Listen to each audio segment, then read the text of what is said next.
17th, 2014, Eric Garner was choked to death after being caught selling new cigarettes. Eric was 43. August 9th, 2014, Michael Brown was shot dead in Ferguson, Missouri. He was unarmed. Mike was 18. November 22nd, 2014, Tamir Rice was shot dead at a recreational center while playing with an airsoft toy gun. Tamir was 12. The only things that these people have in common, other than their race and gender, is that they were killed by the police. It is for that reason that we are here to discuss and explore the crisis of police brutality. The police officers who are worried that they're not manly enough. How do they prove their masculinity? By using force against black men. Now that is in part a response to cultural stereotypes that have hyper-masculinized African-American men. So that is related to our country's treatment of race, it's true. But it's different than explicit bias, and it has to be treated differently. To change the dynamics so that these police officers don't deal with their masculinity issues by harming black men and boys requires a different change in a police department than when the cause is explicit bias. The second primary link, some of you might have been hearing quite a bit about what's called often implicit or unconscious bias. And Jim Comey, the FBI director, talked about this today. The idea of implicit or unconscious bias is that even people who have egalitarian values, who don't believe in racism, who don't consciously subscribe to stereotypes, can still hold in the back of their brains, without realizing it, these unconscious stereotypes. I just want to make three, hopefully salient points that can add to the conversation, and then I really want to hear from folks in the audience so that we can sort of have a more organic dialogue as to where we go from here to invoke Dr. King's question. So I just want to go over three really quick points. The first point that I want to talk about is debunking the myth or the narrative of black on black crime, number one. Number two, I would like to talk about expanding our current analysis from one that is solely focused primarily on police brutality to expanding that analysis to a framework of anti-black state violence, number two. And number three, I just want to interrogate a little bit our focus on young black men and men of color, and talk a little bit about black girls and black women and how they're caught up in the U.S. Criminal justice system as well. So, debunking the myth of black on black crime. This may seem a bit odd to some, and I just want to start off by saying, because I think we should have some sort of values in when we're having conversations like this. You know, we all have a right to our own opinions, but I often say that we don't have the right to our own facts.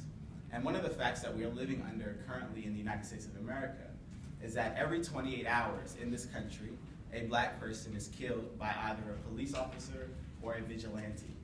That's according to the Malcolm X Grassroots Movement report that you can find in their 2012 annual report.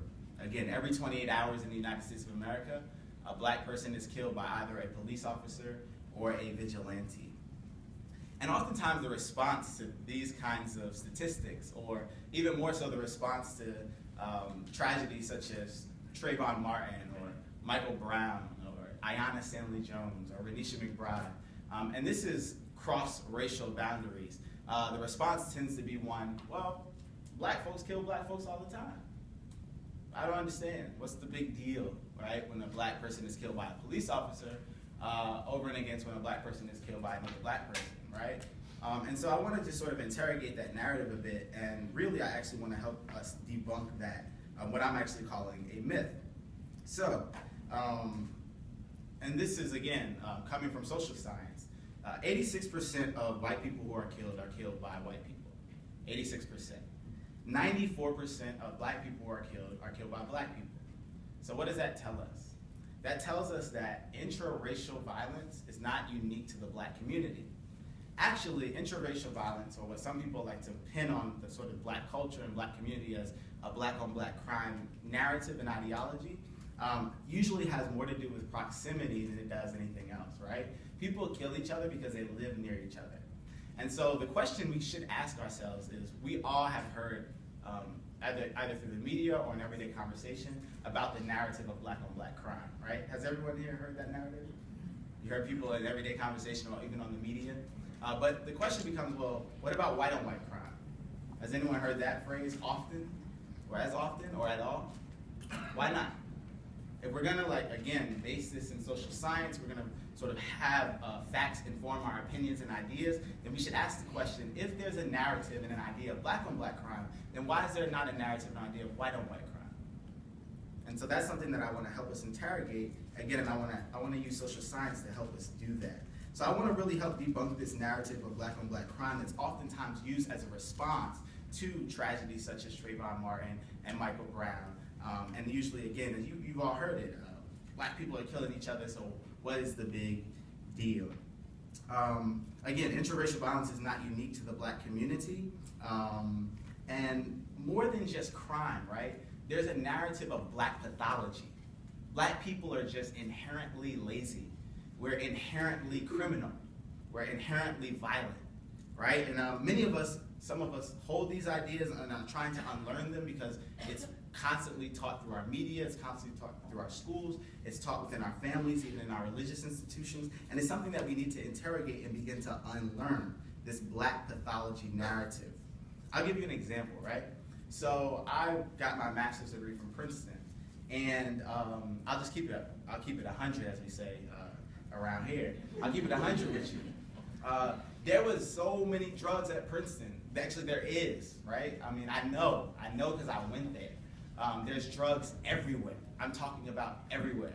In the dorm rooms, on people, at the party, at the frat parties that I used to go to, there was tables full of drugs, right? I saw these with my own eyes as an eyewitness. I know people, I have friends, right, who engage in this activity at Princeton University. At the same time, I was commuting back and forth from Stephen Crane's housing projects here in Newark to Princeton while I was going and getting my master's degree. Now, there's drugs at Stephen Crane's village. There's a lot of drugs at Stephen Crane's village, right? But there was an interesting sort of questions I was asking myself as I was going to school. I was saying, well, you know, there's cops in Princeton, and I know they have to know that there's drugs around here. I mean, that's their job, right? And I know that there's drugs around here. That's not even my job. However, when I was at Princeton, no dorm rooms were knocked on. No frat parties were hit with squad teams, right? But when I would go home, just an hour, not too far from here, an hour away from Princeton, not too far from here, to Stephen Crane's village, every day, cops are knocking on doors. Hey, where's the drugs? I know there's drugs here. Every time there was a party in Stephen Crane's village, right? Same drugs that we find in Princeton are the same drugs that we find here in Stephen Crane's village of North. Yet, there was really a sort of racial disparity in the response, and so we should ask the question as to why. And I actually don't think that's a simple answer.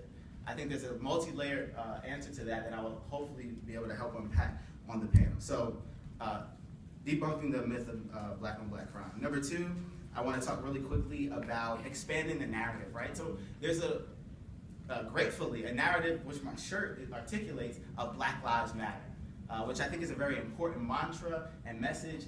But I also think we should think about sort of how this sort of movement was birthed. And it was really birthed in response to police brutality, which is great. Police brutality is a problem not just in New York City and Ferguson, but right here in Newark, as we know, with 75% of the stops here in Newark being unconstitutional. This is according to the Department of Justice investigative report that they rolled out last year. Three out of every 4 stop and frisk are for black people in the city. And so we have problems right here, even in Newark.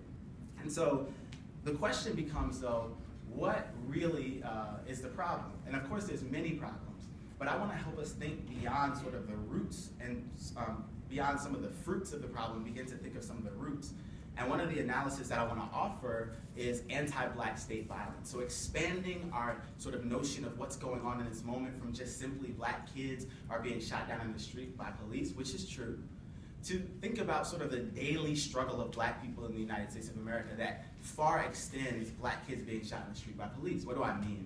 I mean, currently right now, the US incarcerates more people than any other country in the history of the world. The US holds 5% of the world's population, but we incarcerate 25% of the world's prisoners. That means 1 in every 4 prisoner throughout the world, or inmate rather, throughout the world, is incarcerated in a United States prison, jail, or juvenile detention center. Indeed, this is a human rights issue, but it's also a race issue. Why? Because mass incarceration, as legal scholar Michelle Alexander has coined that term, or popularized that term, has disproportionately and systematically affected the black community. So there's currently around 2.3 million people in prisons in the United States. Nearly 1 million are black, right? We make up 13% of the population, but we account for 40% of the prison population. And so the question again, just like black on black crime becomes a response, the question to that is like, well, you know, we're a nation of laws, as Obama says. Obey the law. Well, according to social science, again, and legal scholar Michelle Alexander puts this very plainly in her book, The New Jim Crow, black people actually do not commit crimes at higher rates than white people, or any other race for that matter. Crime rates are pretty similar across races, and so the question becomes, if crime rates are similar across races, again, why are black people being disproportionately and systematically locked up in prisons? So I want to expand. So we have a problem with mass incarceration. More than that, we have a school to prison pipeline, right? I'm a substitute teacher here in Newark. I can't go into any of the schools without walking through metal detectors or watching young people walk through metal detectors. I was also a volunteer at Union County Juvenile Detention Center. And so to see the similarities between the schools here in Newark and the youth facilities or the youth prisons that we see are striking. In many ways, our children are being funneled from classrooms into cells, right? All the while their traditional public schools are being sort of devolved into pseudo prisons. And so this is another way in which I want us to be thinking about this moment outside or beyond just the context of police brutality. There are more black people in prison today than were enslaved in 1850. And unemployment. Unemployment nationally is about 6%, but it's about double that for black people. It's about 12%. And when we talk about black youth from 16 to 24, it's almost double that. Almost 1 in every 4 black youth do not have a job. And so we cannot take these kinds of issues of police brutality seriously if we're not also thinking about, okay, what does the life world of a young black person in the United States of America look like? When you don't have a job, when police are in your neighborhood, if you live in Stephen Cranes, knocking on your door, asking if there's drugs, even though right up, 30 minutes up, I went to Livingston High School, and there was drugs as well. But again, there's a disproportionality, and we need to begin to interrogate that. And really quickly, the last point is just, I want us to begin to talk about black girls and black women, to include them in the narrative. It's not to take away from the very real targetization of black men by police, which is real, including myself. I was walking down Martin Luther King just a couple months ago, and I got harassed by a police officer. My Princeton degree didn't save me. My Morehouse College degree didn't save me. Nothing could save me at that moment. The color of my skin mattered more than anything else, right? But I also realized that my sisters, black women and black girls, are also being disproportionately and systematically caught up into this criminal justice system. And instead of acting like I'm sort of well-versed in this, I just want to sort of point us to a very brilliant report called Black Girls Matter. And on the panel, I'm going to look on my phone again and see who authored that, but it was sent to me by a friend, and it's brilliant. And I want us to begin to think about that as well. It's not enough just to cry out for Michael Brown and Trayvon Martin. We also have to think about the Ayanna Stanley Jones and the Renisha McBrides, and also trans women of color, and trans black people, and queer black folk, and expanding the narrative that not just black lives matter, but all black lives matter. Thanks. Sobering and passionate the issues are in the introductory video clip. But I think we know it. We know it in our personal experiences. We know it because of what we see on television, and for many of you who may have participated in a march for perhaps the first time, you know it. This is something of a moment.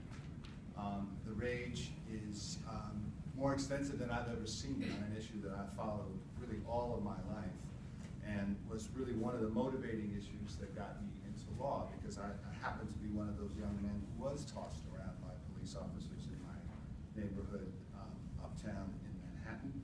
And I know the rage, I know the sense of humiliation, and I know the sense of powerlessness, because I did not surrender to an authority that was not, that went beyond the badge and went beyond the an authority from someone whom I needed to trust.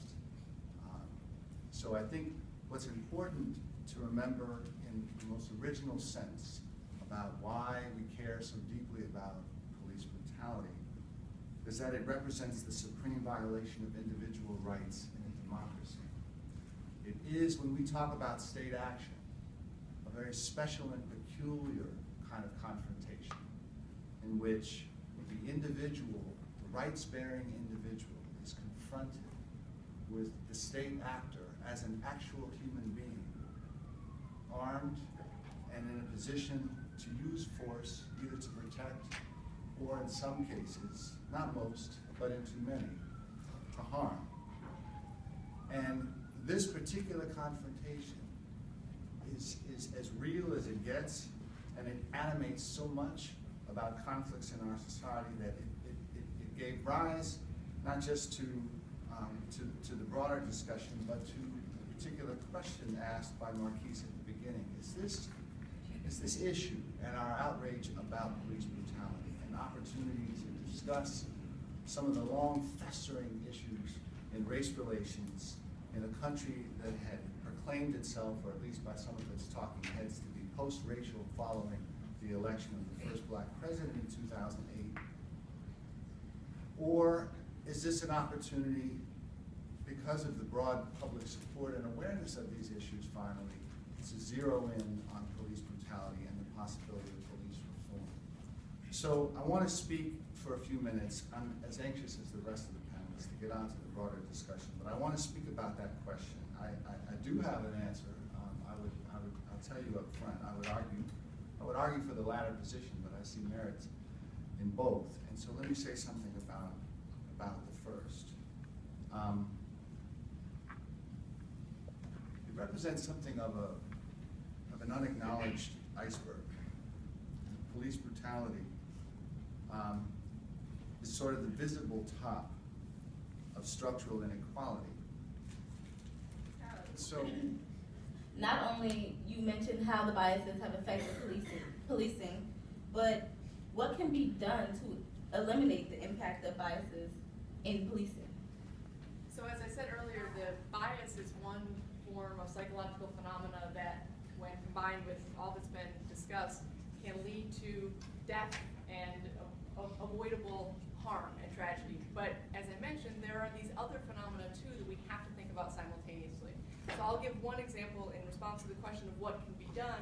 With respect to the role of bias, the bias seems to take place and be most sort of frightening and most likely to lead to harm when we're talking about shooting. So clearly, much more needs to be done, and there are some sort of training modules that are being developed to work on the weight. The don't shoot, the wait, because that's what essentially whites are afforded. You don't shoot, you wait, and you ensure that there's not some other way to end the interaction without harm to anyone. But these more regular day-to-day phenomena that were so movingly described by the other panelists and that lead to so much harm, psychological sort of feelings of, do I belong, am I respected and valued in my community? Those are those day-to-day interactions that may not lead to death, but when you accumulate those sort of over time to individuals, are something our society shouldn't accept. And I'll give you an example of one protocol that's being rolled out by the Center for Police Equity, whose work I was describing earlier. And when it's rolled out well, it can have a lot of the positive impact in the kind of human interaction between police officers and citizens that Professor Trout described.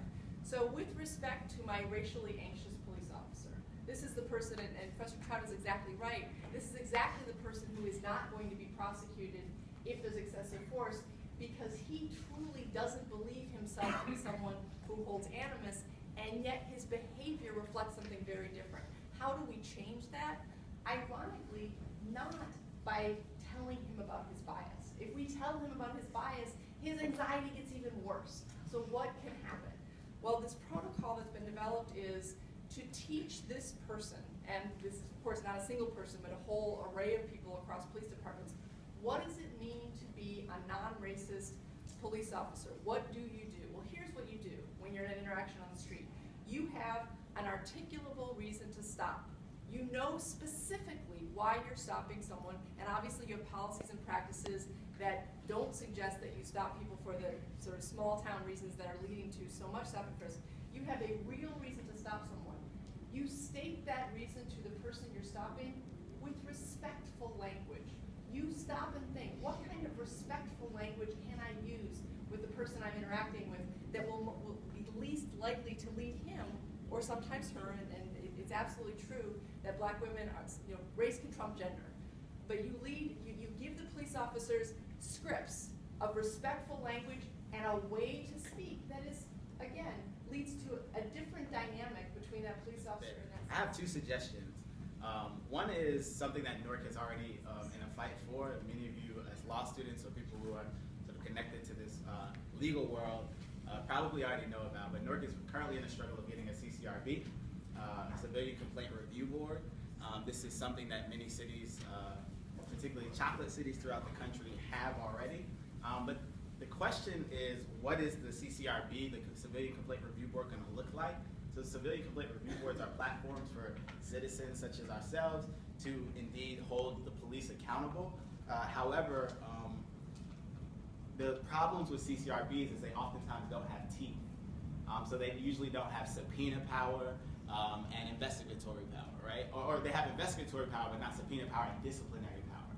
And so one of the things that I think we need to push on a local level here in Newark is to get a CCRB and to be the first city in the country with a CCRB that actually has teeth, which would concretely mean that we have a CCRB with subpoena power and disciplinary power.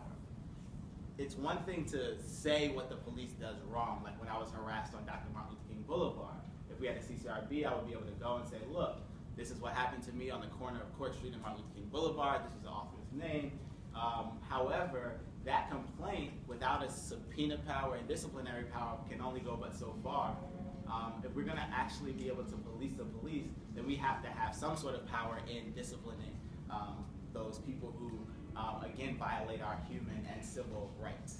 The second one is something a bit more grassroots, and I think it's inherently necessary for us to have here in Newark, as they're developing throughout the country in places like New York City, is to have a cop watch program. And so I've been talking to local organizers. I'm an organizer as well, a community organizer in the city, of how can we establish a cop watch program. Because, I mean, when we look at sort of, and I'm not against, I want to say this, I'm not against cameras per se.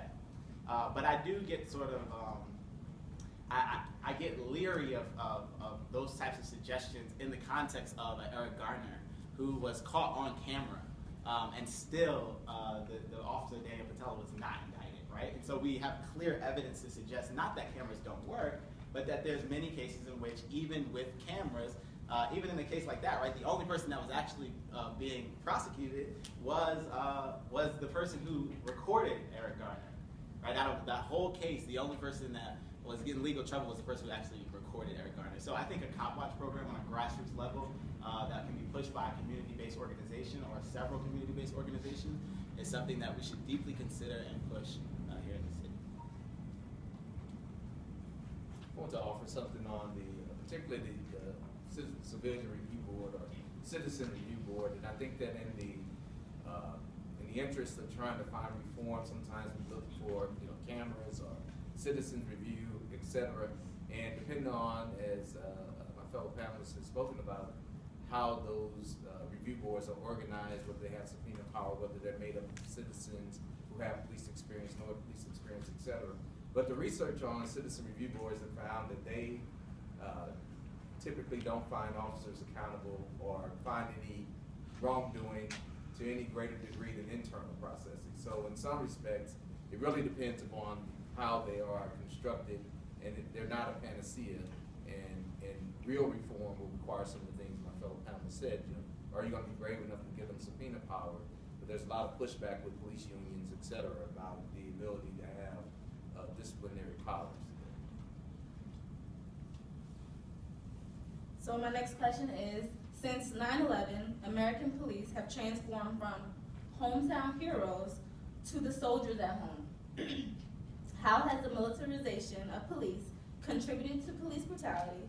What message has the government sent by equipping local police officers with riot gear and automatic weapons.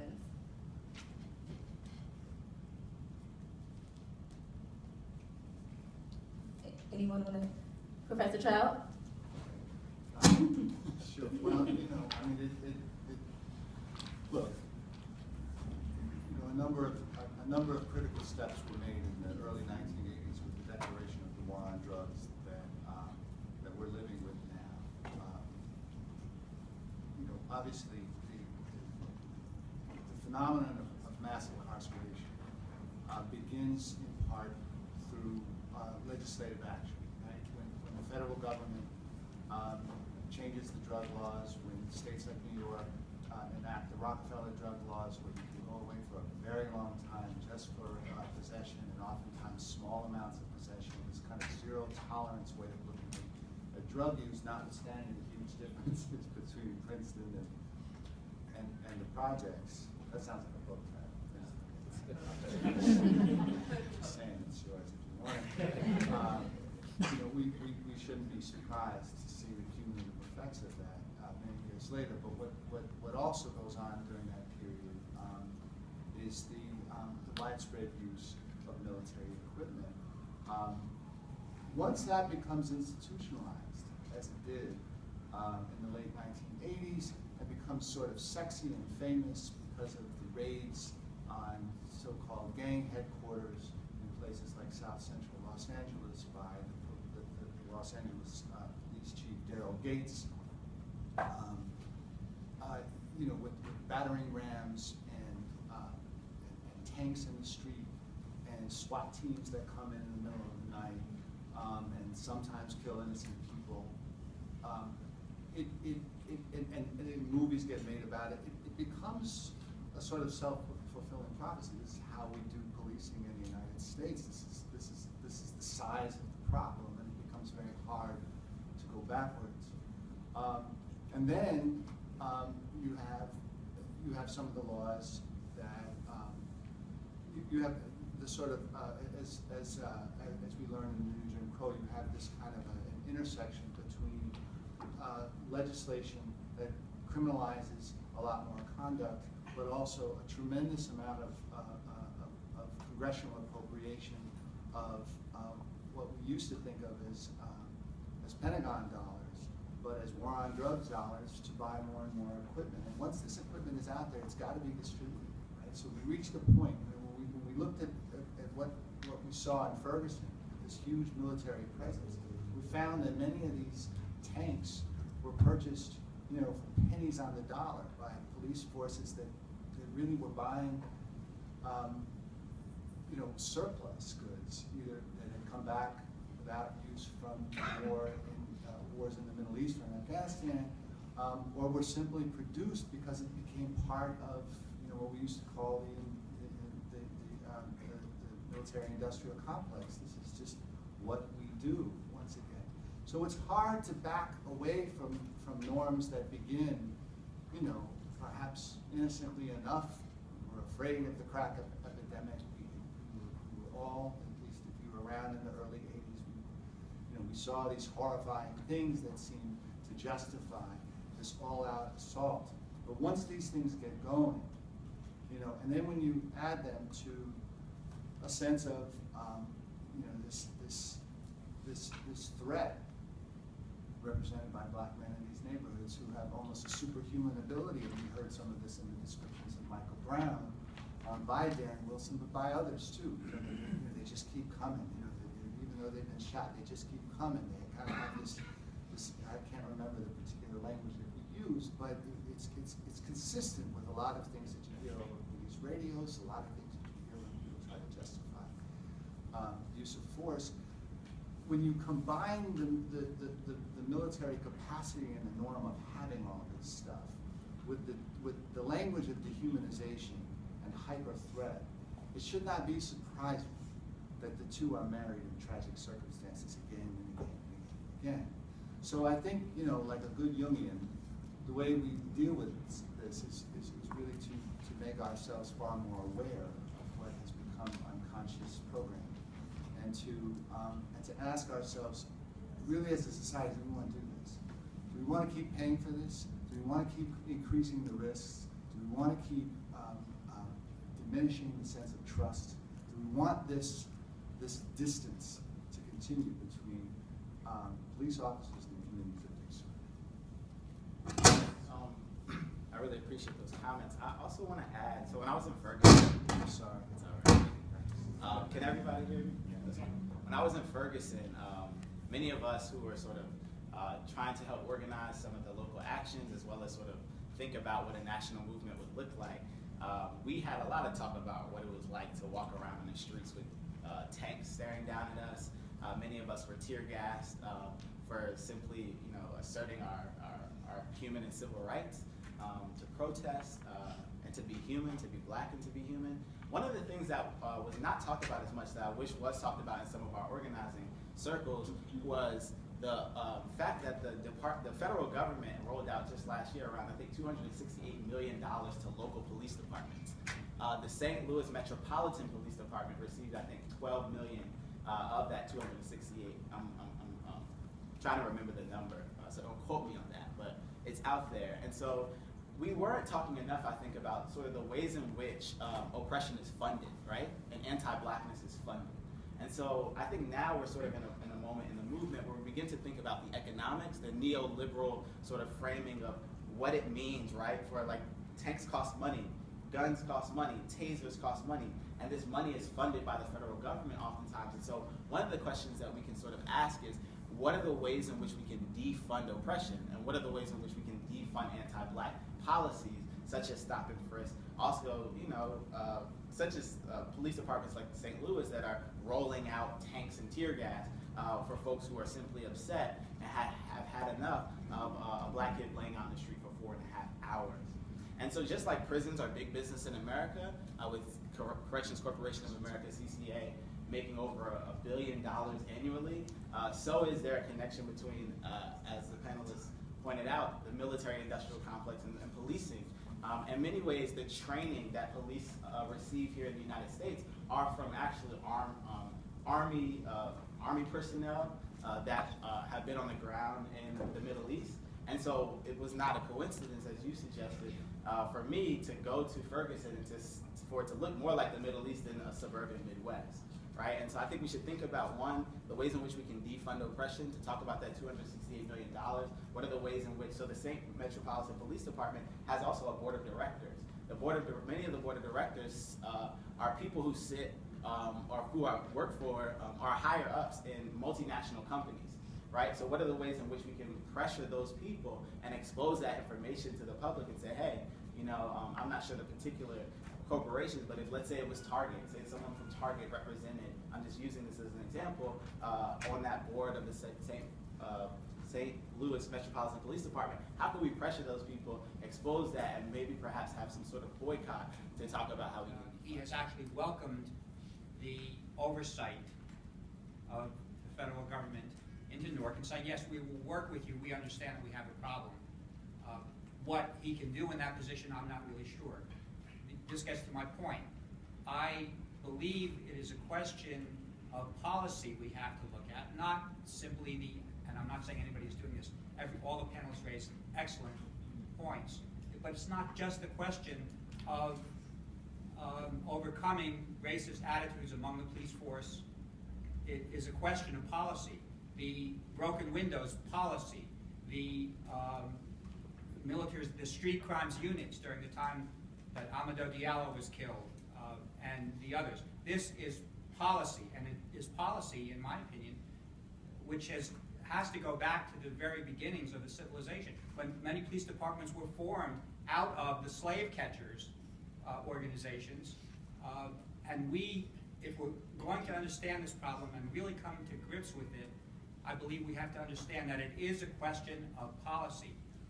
And one policy in particular, I think, which we haven't talked about yet, but I think gets to the essence of it, is that police officers are trained first to protect themselves. I want to give one example of a black woman who was killed years ago. In her car, asleep, Taisha Miller was the name, I believe I have that correct, in California. She was asleep in her car. Someone called the police. She made movements. and the police opened fire until she was dead. I believe that until we have a society which says that the protection of the people is more important, yes, more important than the protection of an individual police officer, we will not be able to change this scourge which has continued from the very beginning of this republic and will continue on until we are able to reach a society where we say, and even if that means, I believe, even if that means we have to lose 1 or 2 police officers because we take the protection of the people to be as important as the protection of the police officers, I don't believe any of these reforms, although all of them important, the cop watch in particular, and I'm brought back to the Black Panther Party actually bringing a policy of cop watch and armed self-defense into the communities, understanding that what we're talking about really is an occupation force in communities of poverty. Unless we talk about poverty, unless we talk about policy in police departments, I don't think we'll get to the fundamental root of the problem and really begin to change things. Mainly about, with you, Professor Godzilla talked about the need for people in these communities to sort of become a part of their police force and become more invested in these police forces. And I mean, a lot of the other things we were talking about, I mean, a lot of these problems have kind of come back to people in these disenfranchised communities basically seeing the police force and, you know, their own governments as sort of enemies.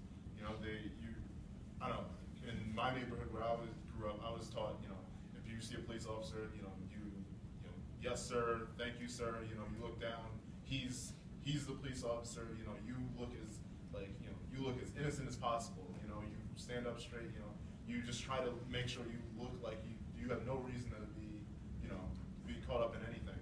And so when you have that sort of belief going on, I think it creates a problem where, like, well, how is that young man supposed to grow up and say, okay, well, let me, you know, become a part of this police force, let me, you know, start, you know, implementing myself in the local law enforcement so I can start changing the policy in there when they're the enemy, you know, because you can't become a part of something you see as the enemy.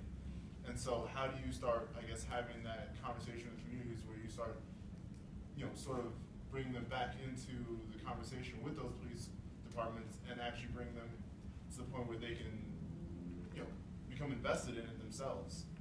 Policing is hard, and that we all need the police and that we respect the police, and we know that they have a difficult job.